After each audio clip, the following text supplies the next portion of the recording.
नमस्कार दोस्तों, welcome to Unacademy path finder channel. मैं हूं विकास मिश्रा और आज की खबर बांग्लादेश के इंटरनल सिक्योरिटी, पॉलिटिक्स और साउथ एशिया के जियो पॉलिटिक्स से जुड़ी हुई है। बांग्लादेश ने दोस्तों विवादित इस्लामिक प्रचारक जाकिर नाइक की एंट्री को अस्थायी रूप से रोक दिया है, लेकिन ये फैसला सिर्फ सुरक्षा का मुद्दा नहीं रह गया है, क्योंकि इसके पीछे वहां पे होने वाले इलेक्शन, वहां के पब्लिक सेंटीमेंट्स और सबसे ज्यादा इंपॉर्टेंट रीजनल डिप्लोमेसी, इन तीनों एंगल को मौजूद करता है। और आज हम जानेंगे उसकी गहराई को और ऐसा क्या रीजन रहा कि कुछ महीनों पहले वहां की जो इंटरिम सरकार है, जिसको यूनिस जी देख रहे हैं, उन्होंने अलाउ किया हुआ था जाकिर नाइक को, और अचानक अब क्या हुआ कि सिक्योरिटी रीजन को बता करके उनकी ट्रिप को कैंसिल कर दिया। वो सारी चीजें दोस्तों समझेंगे। तो उससे पहले देखते हैं कि एनडीटीवी ने ये कवर किया है कि Bangladesh temporarily bars entry of controversial hate preacher Zakir Naik. और इसके पीछे का उन्होंने रीजन दिया है कि वहां की होने वाली जो सिक्योरिटी रीजन दिया है कि हम सिक्योरिटी को बैलेंस नहीं कर पाएंगे। तो आगे चल के देखते हैं किस तरीके से कि इसको इकोनॉमिक्स टाइम्स ने कवर किया है कि interim government wouldn't allow Zakir Naik inter Bangladesh. और उन्होंने इसके पीछे का रीजन दिया है।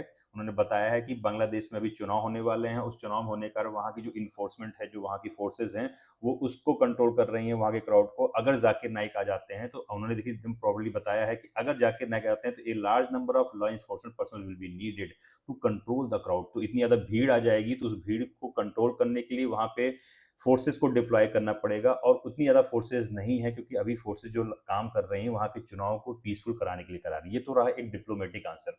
आप भी जानते हैं दोस्तों, अगर ये सारी चीज़ें उनको पता थी तो उन्होंने एक महीने पहले वहाँ के जो इंटरिम गवर्नमेंट के जो हेड हैं यूनिस जी, उन्होंने क्यों अलाउ किया था कि 28 नवंबर से लेकर के दिसंबर के लास्ट तक अलाउ किया था कि Zakir Naik as a good preacher है, वो आकर के वहाँ संदेश दें, वहाँ के लोगों को मोटिवेट करें। और ऐसे अचानक क्या हो जाता है कि अचानक से वो उनकी जो ट्रिप है उसको कैंसिल कर देते हैं। इसके पीछे कई रीजन है, लेकिन थोड़ा सा आपको मैं बैक पे लेकर दिखाता हूँ। देखिए दोस्तों, ये 2016 की न्यूज़ है।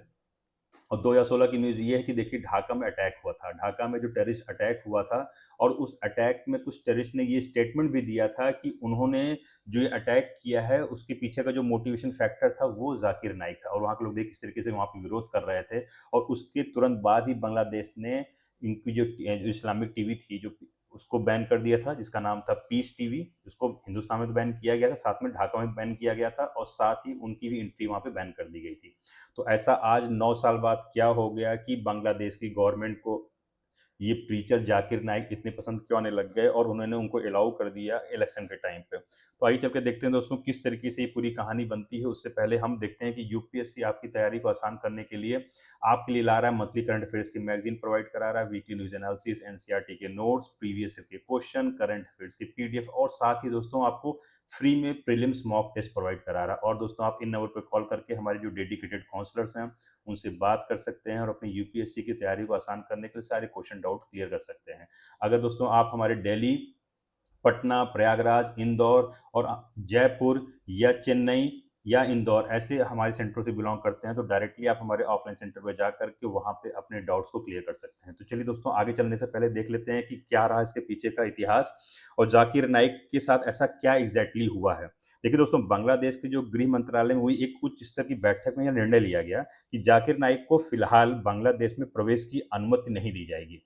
जाकिर नाइक को ढाका में दोस्तों 28 और 29 नवंबर को होने वाले एक बड़े धार्मिक कार्यक्रम में बुलाया गया था, और योजना ये थी कि वे इसके बाद देश के कई शहरों में कार्यक्रम करेंगे। लेकिन सरकारी अधिकारियों का कहना यह है कि अगर जाकिर नाइक ढाका आते हैं तो बहुत बड़ी भीड़ जमा हो जाएगी, जिसे नियंत्रित करने के लिए सुरक्षा बलों की भारी तैनाती की आवश्यकता पड़ेगी।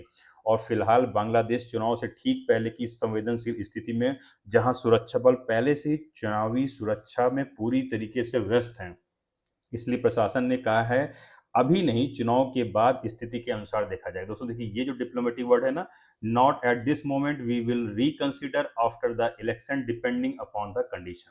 ये होता है बैलेंस करने का तरीका। आप सोचिए दोस्तों कि अगर इनको ये पता ही था ये चीजें, तो इन्होंने क्यों बुलाया, और अगर बुलाया तो अलाउ किया, और आखिर में ऐसा क्या हो गया कि उनकी फोर्सेस क्या कम पड़ गई, या उनकी सिक्योरिटी का उन्होंने सही से मेजरमेंट नहीं किया था। उसके पीछे कई कारण हैं दोस्तों, लेकिन सबसे पहले देखते हैं जाकिर नाइक का जो विवादित इतिहास क्या रहा है।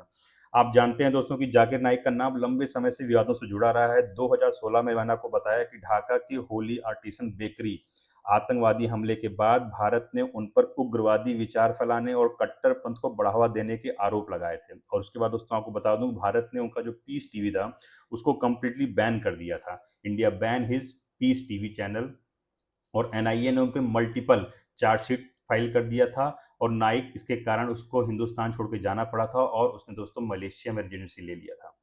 जाकिर नाइक ने भारत छोड़कर मलेशिया चले गए और जहां उन्हें वहां पर रेजिडेंसी मिल भी गई। तो बांग्लादेश में भी वही हमला बड़ा टर्निंग पॉइंट बना, क्योंकि एक हमलावर ने कबूल किया था कि वह उनके भाषणों से बहुत प्रभावित हुआ था। इसलिए बांग्लादेश में भी उनके प्रति सिक्योरिटी और पॉलिटिकल सेंसिटिविटी हमेशा बनी रही है। तो फिर दोस्तों ऐसा क्या हुआ कि उनका दौरा प्लान हो गया और ऐसी क्या मित्रता आ गई कि यूनुस साहब को जाकिर नाइक पे इतना प्यार आ गया? तो उसको चल के देखते हैं किस तरीके से। अगर मैं रिपोर्ट्स की माने तो मोहम्मद यूनुस की अंतरिम सरकार ने शुरू में देखा जाए तो 1 महीने का दौरा अप्रूव किया था। और दोस्तों ये दौरे का जो ड्यूरेशन था वो था 28 नवंबर से 20 दिसंबर तक। जाकिर नाइक पूरे देश में घूम करके भाषण देंगे और लोगों को मोटिवेट करेंगे। क्यों हुआ?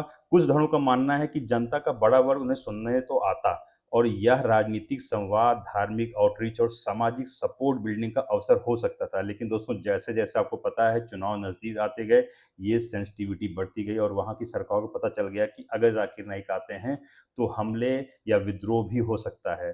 तो फिर क्यों रोक लगा दी गई, इसको देखते हैं दोस्तों। आगे चल देखते हैं कि क्यों रोक लगा दी गई। देखिए मेनली अगर देखा जाए तो 2 रीज़न समझ में आता है, जिसमें से एक गवर्नमेंट वहाँ की बोल रही है लॉ और ऑर्डर कंसर्न पहला है। दूसरा दोस्तों देखिए ये प्रिवेंटिंग पॉलिटिकल पोलराइजेशन। दोस्तों ये जो मुद्दा है पोलराइजेशन का ये सबसे बड़ा है, क्योंकि देखिए एक धड़ा तो कह रहा है कि ठीक है वो उनकी बातों से उनके विचारों से सहमत है और हो सकता है वो क्राउड की तरफ जाए, बट दोस्तों देखिए दूसरा क्राउड ऐसा भी है जो वहाँ की जो सरकार है वो न्यूट्रल सरकार चाहता है। जैसे मैंने आपको बताया ना कि लॉ एंड ऑर्डर एक मुद्दा हो सकता है। लेकिन अगर अंतरिम सरकार अगर अगर पॉलिटिकल न्यूट्रलिटी की बात करें तो धार्मिक एवं भावनात्मक ध्रुवीकरण हो सकता है। यानी जाकिर नाइक के कार्यक्रमों में समाज में धर्म आधारित पॉलिटिकल पोलराइजेशन बढ़ता है तो चुनाव प्रभावित होगा दोस्तों। यानी ये सिर्फ सुरक्षा नहीं बल्कि सोशल स्टेबिलिटी का सवाल भी है। तो ये सबसे बड़ा मुद्दा है दोस्तों, जिसके कारण बांग्लादेश को लगी कहीं ऐसी कोई सरकार आ जाए जहां पर धार्मिक रूप से आधारित सरकार बन जाए और फिर आने वाले टाइम पे फिर वही हाल हो जो उससे कुछ दिन पहले हुआ था। तो आइए थोड़ा-सा इसकी इम्पोर्टेंस भारत के लिए देखते हैं, किस तरीके से रीजनल डिप्लोमेसी का इसका एंगल बन कर के आता है। तो आप सबसे पहले देखिए दोस्तों भारत-बांग्लादेश के संबंधों से भी जुड़ा ये बहुत बड़ा इम्पोर्टेंट मुद्दा है। पहले से जाकिर नाइक को मोस्ट वांटेड फुजिटिव लिस्ट में रखता है भारत, आपको पता होगा। India has listed Zakir Naik among most wanted fugitive. और आपको मैंने बताया कि एनआईए ने उनके ऊपर कई केस चार्जशीट फाइल किया हुआ है। अगर बांग्लादेश उन्हें ओपनली मंच देता है तो इसे इंडिया के खिलाफ डिप्लोमेटिक सिग्नल माना जा सकता है। इसलिए यूनिस सरकार ने एक संतुलित रास्ता चुना और उन्होंने बोला क्या? उन्होंने उसको बोला कि नॉट अ परमानेंट बैन करेंगे, नॉट अ पब्लिक एंडोर्समेंट और ना ही अभी उनको रोका जाएगा। मतलब आप सोचिए उनको पूरी तरीके से बैन भी नहीं किया गया है, पूरी तरीके से पब्लिकली उनको एंडोर्समेंट भी नहीं दिया जा रहा है और बोला गया है अभी के लिए खाली उनको रोका जा रहा है। तो देखिए किस तरीके से ये डिप्लोमेटिक वर्ड यूज़ किए जाते हैं और किस तरीके से बैलेंस किया जाता है। तो आइए देखते हैं इसका पब्लिक रिएक्शन क्या रहा और ग्राउंड मूड क्या रहा। तो इस पे देखेंगे कि बांग्लादेश में समाज 2 हिस्सों में बँटा हुआ है, जैसे मैंने आपको बताया हुआ है कि एक बड़ा वर्ग है जो उनके भाषणों को धार्मिक जागरूकता मानता है। लेकिन दोस्तों दूसरा ऐसा भी वर्ग है जो रेडिकलाइजेशन का खतरा भी मानता है और उनकी जो सोच है, वो सोच धार्मिक कट्टरपंथा से हट करके वो मॉडर्न मुस्लिम हैं और मॉडर्न लोग हैं जो रेडिकलाइजेशन से दूर होना चाहते हैं। ऐसी स्थिति में दोस्तों यदि कार्यक्रम होता भी है तो भावनाएँ, भीड़ और राजनीतिक तीनों मिलकर के वोलेटाइल माहौल बना सकती हैं और शायद यही मेन वजह रही है जिसके कारण बांग्लादेश की जो अस्थायी सरकार है, उसने सोच लिया कि अगर हम उनको बुलाते हैं तो यहाँ पे हंगामे हो सकते हैं और उसको ध्यान में रखते हुए उन्होंने जाकिर नाइक की ट्रिप को अभी टेम्परेरी उसको बंद कर दिया है और बोला है कि अभी आप मत आइए। तो आइए चल के दोस्तों आखिर में देखते हैं कि दोस्तों की बांग्लादेश का ये जो कदम है, ये अगर आप सामने से फ्रंट पे देखेंगे तो ये पॉलिटिकल स्टेबिलिटी और सोशल हार्मोनी को दिखाता है कितने महत्वपूर्ण है उसके लिए चुनावी समय। ये सिर्फ दोस्तों एक व्यक्ति की एंट्री पर रोक नहीं है, बल्कि ये संदेश है कि राज्य पहले शांति सुरक्षित करता है, फिर विवादित तत्वों पर विचार करता है। तो इस तरीके से देखिए दोस्तों बांग्लादेश की जो अभी इंटरिम गवर्नमेंट है उसने बैलेंस करने के लिए बोला है कि स्टेट प्रायोरिटाइज पीस फर्स्ट और उसको प्रमोट कर रही है। देखिए हम ऐसा कोई भी काम नहीं करेंगे जिसके कारण वहाँ की जो जनता है, जो वहाँ का माहौल बिगड़े and make sensitive decision accordingly. तो आपको हमारी वीडियो कैसे लगी ज़रूर कमेंट करके बताइए। तब तक के लिए जय हिंद।